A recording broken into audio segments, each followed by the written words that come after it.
Buon pomeriggio, mi trovo a Sterzili in via Gennargentu e mi sto recando in via Santa Vittoria, che si trova proprio qua a due passi. In via Santa Vittoria c'è una casa dove il 20 luglio del 1903 era nata mia nonna, la maggiore di una numerosa famiglia. Il più piccolo dei fratelli di mia nonna, invece, era nato sempre in questa casa il 29 novembre del 1924. Una vita dedicata alla pastorizia, al pascolo delle pecore. Se siete curiosi, allora io, Benica di Conto. Allora ve lo presento, questo è zio Costantino, in questo momento si trovava a Brunchemandola, un attimo di pausa, seduto. Invece in quest'altro scatto si trova assieme alle sue pecorelle, vicino alla mangiatoia, sempre a Brunchemandola, mentre stava dando loro del mangime, dei cereali.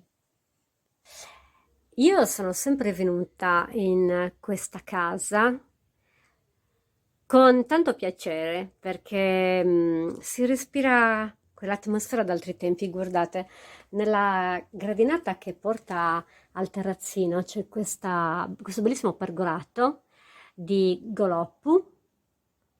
Questa vite è stata innestata da zio Mimino Lacconi una settantina d'anni fa. E poi in tutti i gradini basilico e prezzemolo, come in tutte le case di Esterzili. Questo è un angolino molto suggestivo.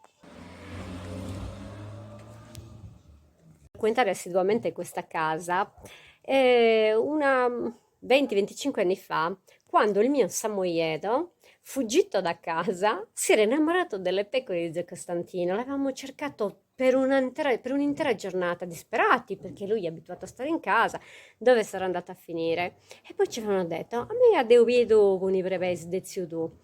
E quindi eravamo venuti a chiedergli, e da allora ho iniziato a venire spesso e tuttora, perché ancora qui ci abita una delle figlie e sua moglie che è anzianotta.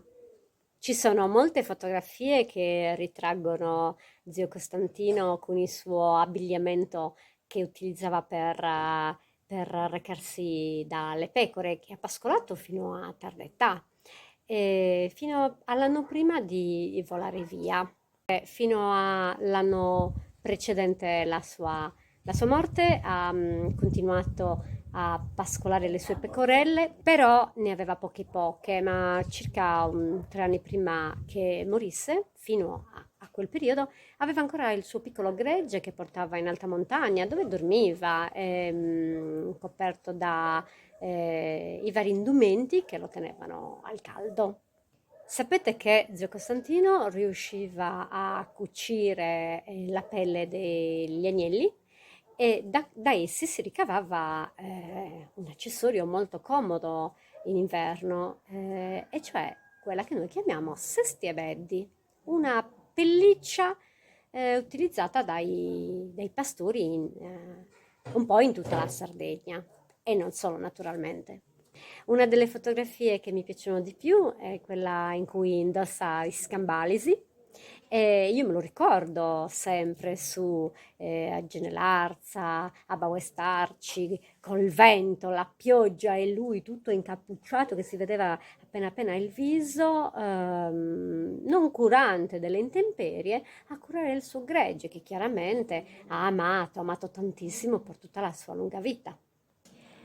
Lo vedete alle mie spalle? Adesso c'è il sole molto forte e si vede meno, ma da questo angolo si gode una vista molto suggestiva perché si possono osservare i tetti del centro storico, molti tetti realizzati con tegole sarde, proprio a dimostrazione di quel tempo che sembra non essere passato mai, che sembra essersi fermato e noi questo tempo l'abbiamo catturato con i ricordi, con i racconti.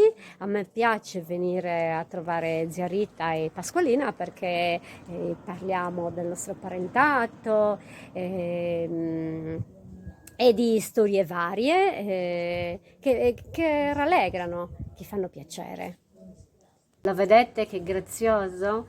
Mentre stava pranzando con il suo sudascappani, scambalisi, l'abbigliamento tipico dei nostri pastori impegnati in campagna. E qui proprio in primo piano un paio di ferrodondiri molto arrugginiti, perché oramai questi non vengono utilizzati da tantissimo tempo. Una volta la tosatura era un momento di incontro e quindi di festa, e poi quando le pecore hanno iniziato a diminuire, questa attività è diventata, come dire, casalinga. Tutto si svolgeva soltanto tra i membri della casa. Quando c'erano anche i figli che adesso si trovano al di là del mare, come diciamo noi in continente, davano una mano d'aiuto perché tanto il gregge era diventato piccolo. Zio Costantino ci ha lasciato in Dona Dignoria il 13 novembre del 2013, quando ai Sterzili c'è stata una vera e propria alluvione.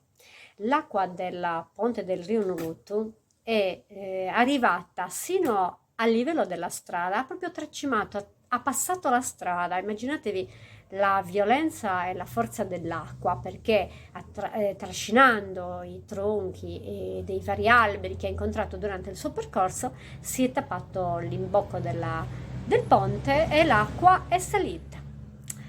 E adesso lui continua a vivere nei nostri cuori, nella nostra mente, perché era veramente simpatico.